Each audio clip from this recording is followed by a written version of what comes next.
என்ன சொல்றது, எப்படி ஆரம்பிக்கிறதுன்னு தெரியல.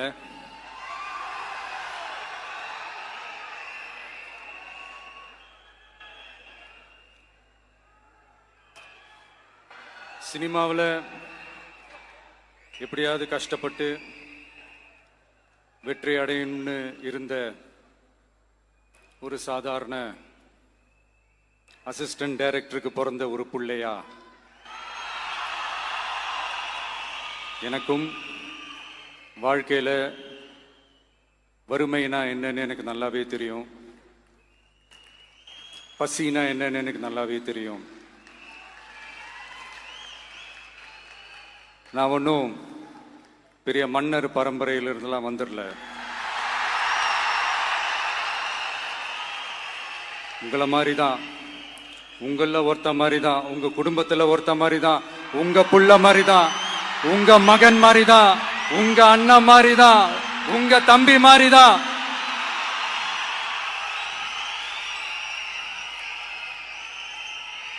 அப்படிதான் நான் உணர்றேன்.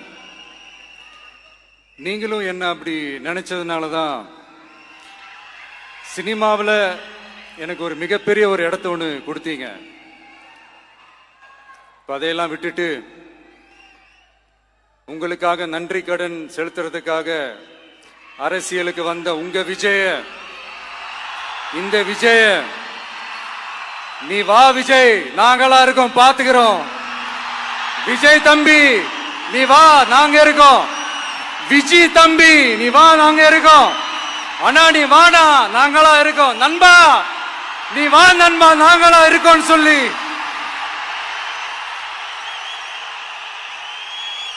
அவ்வளவு அன்பா, அவ்வளவு உறவா என்ன ஏத்துக்கிட்டீங்க. இந்த நேரத்தில் இதை நான் சொல்லணும். இந்த டிராவல்ல, இந்த ப்ராசஸ்ல எனக்கு எவ்வளவோ கஷ்டங்கள், எனக்கு எவ்வளவோ இந்த அவமானப்படுத்தினதெல்லாம் ஒரு பக்கம் இருந்தாலும், எனக்காக கூட நின்ன உங்களுக்கும் அதே மாதிரி கஷ்டங்கள், அதே மாதிரி அவமானங்கள், அதையெல்லாம் நீங்க பெருசா எடுத்துக்காம, அதையெல்லாம் நீங்க பொருட்டாவே எடுத்துக்காம, என்னோட வலிகளை, என்னோட வேதனைகளை உங்களோட தான் நினைச்சு என் கூடவே நின்னு இன்னைக்கு சி ஜோசப் விஜய் எனும் நான்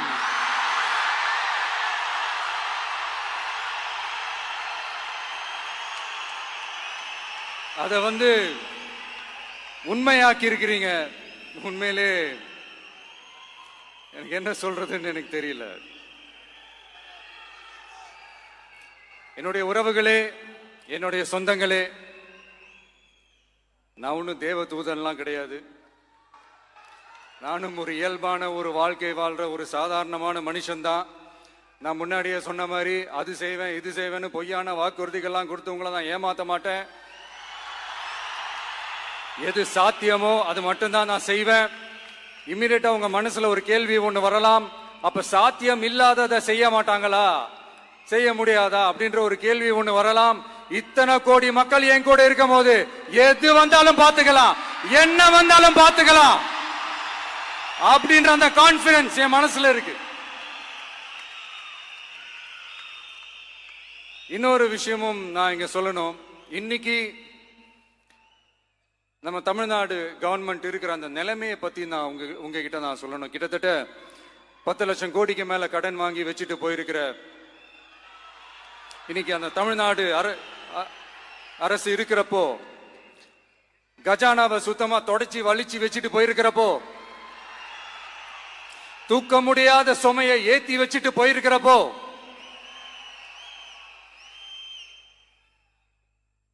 அப்படிப்பட்ட ஒரு நிலைமையில தான் இந்த பொறுப்பை நம்ம கையில் எடுத்திருக்கிறோம். உடனே நீங்க நினைக்கலாம், என்னடா இவர் ஏதோ பொறி வச்சு பேசுறாரா அப்படின்ட்டு. அப்படிலாம் எதுவுமே கிடையாது. உள்ள போய் பார்த்தா தான் தெரியும் எது எந்த நிலைமையில இருக்குன்னு, என்ன இருக்கு என்ன இல்லை, எது எந்த நிலைமையில இருக்கு எது எந்த நிலைமையில இல்லை. அதையெல்லாம் பார்த்துட்டு உங்களுக்கு ஒரு வெள்ளை அறிக்கையா அதை வெளியிடணும்னு நான் நினைக்கிறேன். ஒரு டிரான்ஸ்பரண்டான ஒரு கவர்மெண்டா, அதாவது இன்னைக்கு நம்ம தமிழ்நாடு கவர்மெண்ட் இந்த நிலைமையில தான் இருக்கு அப்படின்றத உங்ககிட்ட சொல்லிட்டு I just want to take it forward from there. அதை தான் நான் முதல்ல செய்யணும்னு நினைக்கிறேன். தமிழ்நாடை பொறுத்த வரைக்கும் இப்போ யாரையாவது போய் ஏதாவது சந்திக்கணும் அப்படின்னா இந்த மூஞ்ச மூடிக்கிட்டு போய் சந்திக்கிறதோ, என்ன இந்த மறைமுகமா உங்களுக்கு தெரியாம போய் சந்திக்கிறதோ அப்படிலாம் நான் செய்ய மாட்டேன். எதுவா இருந்தாலும் வெளிப்படையாக ஒளிவு மறைவு இல்லாம தான் நான் செய்வேன். இவ்வளவு பெரிய ஒரு பொறுப்பை என் கையில கொடுத்துருக்கிறீங்க. அதே நேரத்தில் எனக்கு கொஞ்சம் அவகாசமும் நீங்க கொடுக்கணும்னு நான் ரிக்வெஸ்ட் பண்ணி கேட்டுக்கிறேன். நான் சொன்னதையெல்லாம் படிப்படியா நிறைவேற்ற நான் ட்ரை பண்ணுவேன், நிறைவேற்றுவேன். அதே நேரத்தில் எனக்கு கொஞ்சம் அவகாசம் கொடுத்தீங்கன்னா எனக்கு கொஞ்சம் உதவியாகவும் ஒத்துழைப்பாகவும் இருக்கும். இது உங்களுடைய ஆட்சி. பெண்கள் பாதுகாப்பை ரொம்ப ஸ்ட்ரிக்டா வச்சிருப்பேன். போதைப் பொருள் கலாச்சாரம் அதை கண்ட்ரோல் பண்றதுக்கு என்னென்ன ஸ்டெப்ஸ் எடுக்கணும், என்னென்ன முயற்சிகள் எடுக்கணும், இன்னிலிருந்தே அதை நான் எடுப்பேன். நம்ம பசங்களை அதுல இருந்து காப்பாற்ற வேண்டியது நம்ம அரசனுடைய பொறுப்பு. அதே மாதிரி சட்டம் ஒழுங்கு எல்லாருக்குமான பாதுகாப்பை நான் உறுதிப்படுத்துவேன். என்ன அவமானப்படுத்துறவங்களாகவே இருந்தாலும், என்ன கஷ்டப்படுத்துறவங்களாகவே இருந்தாலும் அவங்களும் என் மக்கள் தானே. நண்பர்களாக இருந்தாலும் எதிரிகளாக இருந்தாலும் 8 கோடி மக்களும் என் மக்கள் தானே.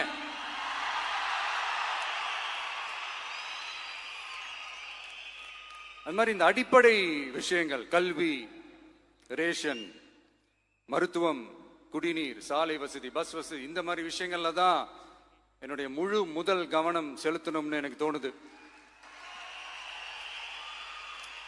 நான் முன்னாடியே சொன்ன மாதிரி மக்கள் பணத்துல இருந்து ஒரு பைசா கூட நான் தொட மாட்டேன். எனக்கு அது அவசியமும் இல்லை. அது உங்களுக்கு நல்லாவே தெரியும். இந்த விஜய் தப்பு பண்ண மாட்டான், தப்பு பண்ணவும் விட மாட்டான். அது யாராக இருந்தாலும் சரி, என்னோட கவர்மெண்ட்ல என் கூடவே இருக்கிறவங்களாகவும் சரி விட மாட்டான். சப்போஸ் யாருக்காவது அப்படி ஒரு எண்ணம் மனசுல இருந்துச்சுன்னா, நம்ம ஜெயிச்சுட்டோம், ஒரு ஆட்டம் ஆடி பார்க்கலாம் அப்படின்ற எண்ணம் யாருக்காவது இருந்துச்சுன்னா இப்பவே இந்த நிமிஷமே அதை எரேஸ் பண்ணிருங்க.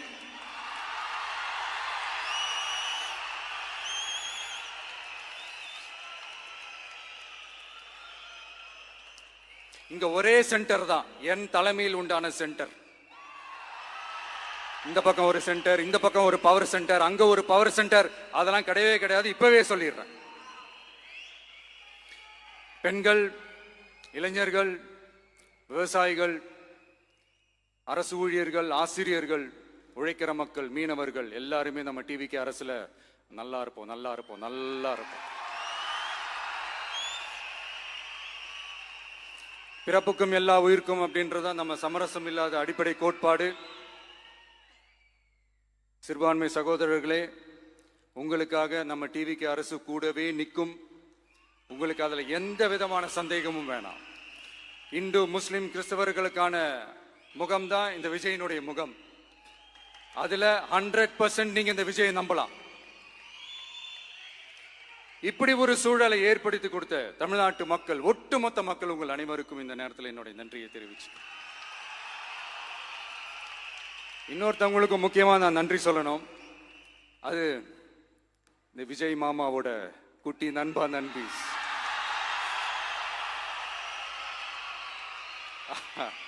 அவங்களாலதான் இது நடந்திருக்கு. உங்களுக்கு எப்படி நன்றி கடன் செய்யணும்? உங்களுக்காக உங்க ஃபியூச்சரை மைண்ட்ல வச்சுக்கிட்டு எல்லா நல்ல விஷயங்களையும் உங்களுக்காக இந்த விஜய் மாமா செஞ்சு கொடுப்பான். கான்பிடண்டா இருங்க. அதே மாதிரி இன்னொருத்தவங்களுக்கும் நான் முக்கியமா நன்றி சொல்லணும். உங்களை எப்படி நான் மறப்பேன்? நீங்க தான் என்னோட உயிராச்சே. தமிழக வெற்றி கழக தோழர்களே,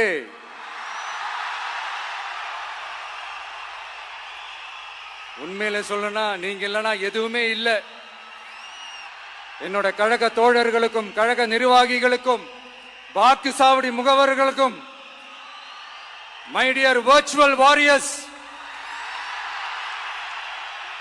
உங்கள் அனைவருக்கும் கோடான கோடி நன்றிகள். வாங்க எல்லாருமா சேர்ந்து ஒரு ஃப்ரெஷ் கவர்னன்ஸ், ஒரு நியூ கவர்னன்ஸ் ஒன்னு கொடுப்போம்.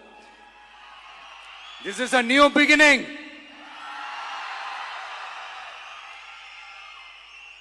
A new era of a real secular social justice starts now.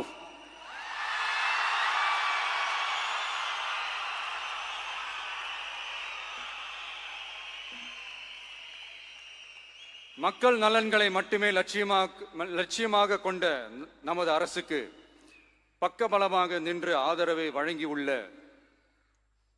Congress பேரியக்கத்தின் தலைவர் மதிப்புக்குரிய திரு மல்லிகார்ஜுன் கார்கே அவர்களே, பாராளுமன்ற எதிர்க்கட்சி தலைவர் மதிப்புக்குரிய மை பிரதர் திரு ராகுல் காந்தி அவர்கள், காங்கிரஸ் கட்சியின் பொதுச் செயலாளர் மதிப்புக்குரிய திரு கே.சி. வேணுகோபால் அவர்கள், தமிழ்நாடு காங்கிரஸ் தலைவர் மதிப்புக்குரிய திரு செல்வ பெருந்தகை அவர்கள், என்னுடைய நண்பர் பிரவீன் சக்கரவர்த்தி அவர்கள், சிபிஐஎம் கட்சியின் தேசிய பொதுச் செயலாளர் மதிப்புக்குரிய தோழர் திரு M.A. பேபி அவர்கள்,